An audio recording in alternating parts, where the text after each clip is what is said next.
สบายดีทุกคนยินดีต้อนรับเข้าสู่ช่องอาคาน้อยตอนนี้เรามาเบิงงัวควายกันเด้อคือหลายคนสงสัยเนาะเป็นอย่างคือช่วงนี้หายไปเลยเนาะหายไปแบบบ่ได้ถ่ายคลิปเลยนะคืออันนี้ก็ปัญหานี้เกิดมาได้ประมาณ2 เดือนแล้วเนาะ2-3 เดือนแล้วเราบ่ได้อธิบายก็คือตากล้องเนาะตากล้องควายในเสียชีวิตนอนอยู่แล้วก็แบบไปแบบกระทันหันเลยนะนอนกลางคืนนอนหลับแล้วตื่นมานี่บ่มีลมหายใจเลยนะบ่แม่นตากล้องผู้น้อยอันเด้อตากล้องนี้ผู้นึงผู้นี้เนาะเอาขึ้นให้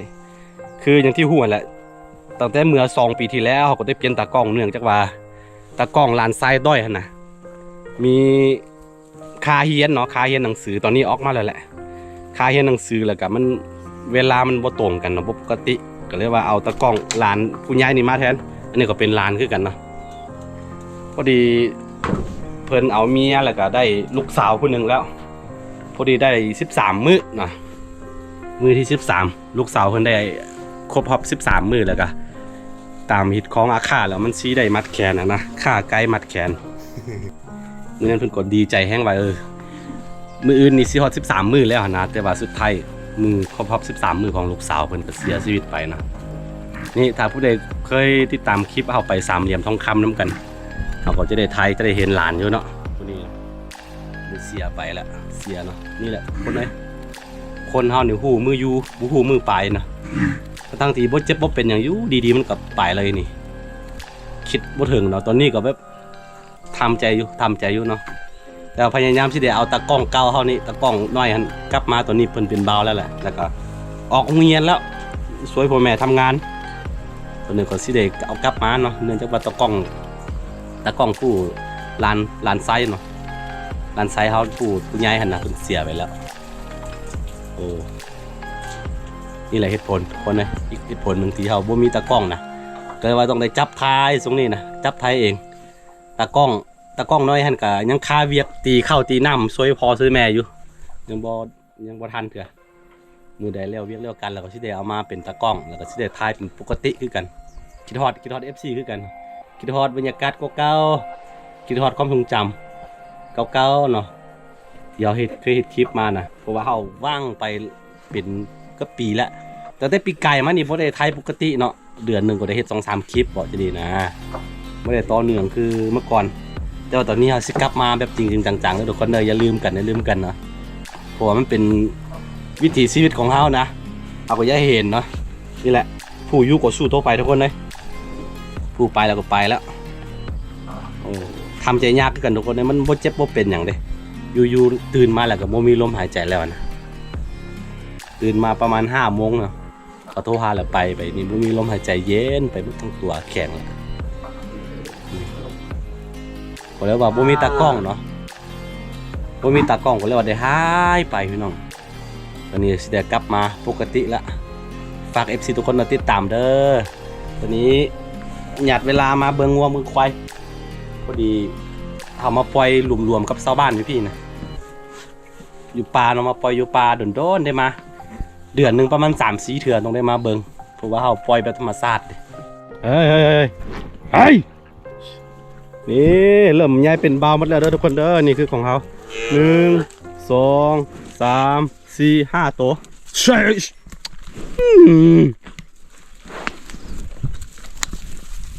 ดีไอ้ยา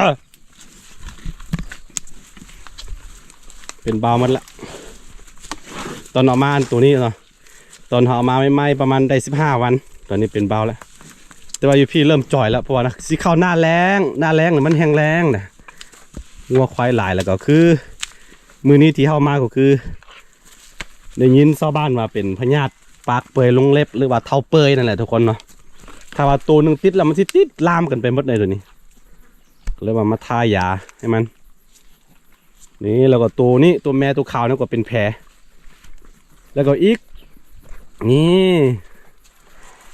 กประมาณ1 เดือนก็น่าจะได้เห็นหลานจะได้สมาชิกเพิ่มเลยตัวหนึ่งแล้วนี่เห็นบ่ท้องย้ายตัวนี้เป็นแผล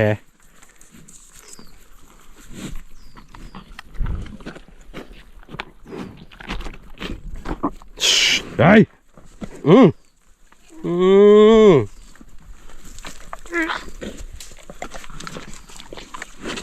เฮ้ยเฮ้ยเฮ้ยเฮ้ยฮะ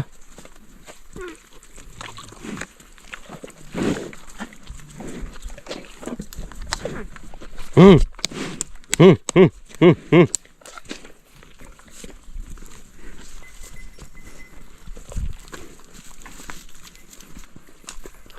เริ่มจอยละอย่างที่บอกไปมันเข้าหน้าแล้ง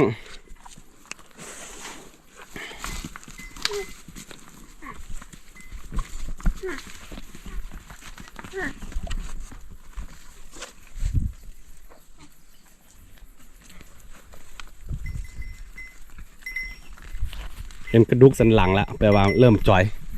หน้าฝนเนี่ยตุ้ยพี่ดีงามเนื่องจากว่ามันมีหญ้าเนาะมันมีหญ้าหลายแต่ช่วงนี้อย่างที่บอกไปแห้งแล้ง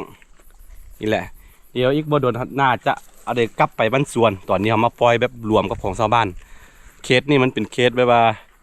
เป็นเคสที่ปล่อยสัตว์นะชาวบ้านทั้งหมดเนาะผู้ใดมีงัวมีควายมาปล่อยนี่หมดเราจะมีค่อนข้างหลายพันหลายหมื่นตัว มันบ่เพียงพอต่อกันแบบว่าหญ้าของมันน่ะเนาะมันหลายโอเคมาเห็นตัวนี้ก็เป็นเห็นบ่เปยมันละเวลามันเป็นอยู่ตามตีนของมันตามเท้าของมันนะเวลาเป็นเลียแล้วมันจะไปติดปากก็เอื่นว่าพญาติปากเปยลงเล็บสามแม่ลูกนี่เขาสิดูดหามกัน นี่หลังจากให้น้ำเกลือมันแล้วกันเอาต้องได้เอายาทาเอาน้ำมันเครื่องเกาไปทาเป็นแผลบอลมันเป็นแผลเห็นปะนั่นคือฝงเขาฝงงัวฝงควายของเรายังบ่เห็นงัวสองตัวน่าจะไปหากินอยู่ป่าพุ่นมันจะออกมาอยู่จุดนี้นะมือละเทือหอดยำมันแบบว่าหิวมันก็ออกเข้าไปป่าไปกินนะเวลามันกินอิ่มแล้วมันก็สิออกมาสิ่งหนึ่งที่ขาดบ่ได้เวลามาเบิ่งงัวควายก็คือยาเพื่อมาเป็นแผลเนาะเอาตัวนี้ซีดใส่มันสิมันมีขี้แมงวันมีอย่างได้ปะแมงวันไปขี้ใส่หันนะแล้วก็ออกเป็นหนอนมีอย่างนะมันสิตายหมดมานี่ตอนนี้เราสิสังเกตเบิ่งตีนมันกันมันเปื่อยหมดทุกตอนนี้จากที่เราสังเกตเบิ่งเนาะมันเป็นอยู่ตัวน้อยนี่มันเปื่อยเล็บมันจนสิออกแล้วเนี่ยพ่นตัวน้อยเนาะกับตัวขาวตัวแม่ขาวโอ้บ่ได้ซักวัคซีนนะนี่มันสิออกแล้วเนี่ยอันตรายเมื่อวานมาซื้อนี่ก็มาแต่ว่าเขาบ่ได้สังเกตเบิ่งดีๆเนื่องจากว่ามันมีขี้ตมติดนะเบิ่งบ่เห็นมื้อนี้มาสังเกตเบิ่งปะโถสิได้เอากลับไปปัวอยู่บ้านสองโตเป็นโอ้แต่มันเป็นแผลอยู่นี่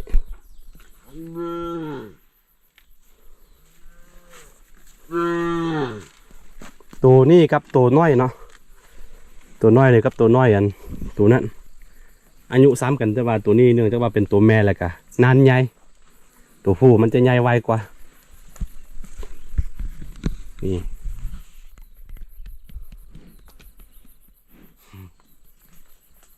โอ้ต้องได้มาทุกมือเป็นเดือนเพื่อนแหละจนกว่ามันสิหายเนาะเนื่องตอนนี้มันเป็นแผลอยู่เป็นแบบอย่างที่บอกไปมันเป็นปักเปื่อยลงเล็บนะเวลามันเป็นยูตีนมันแล้วกับเวลามันเป็นเลียแล้วกับมันสิไปเปื่อยอยู่ปากน้ำก่อนโอ้อันตราย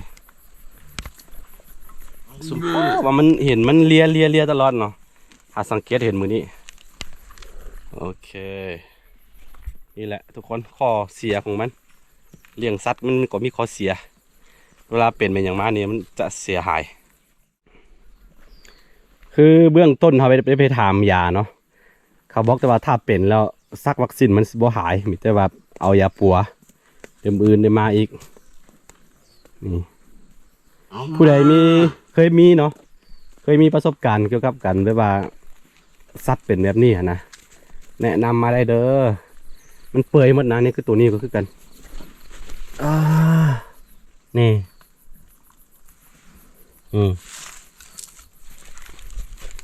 พญาตเบบ่าพญาตนี่เอิ้นว่าปักเปื่อยลงเล็บเนาะฟังเราแต่ว่าพี่น้องฟังไทยจะเอิ้นว่าเท่าเปื่อยบ่เท่าสัตว์เปื่อยนี่แหละผู้ใดเคยมีประสบการณ์เกี่ยวกับการเป็นปัวเนาะแนะนำมาได้เด้อ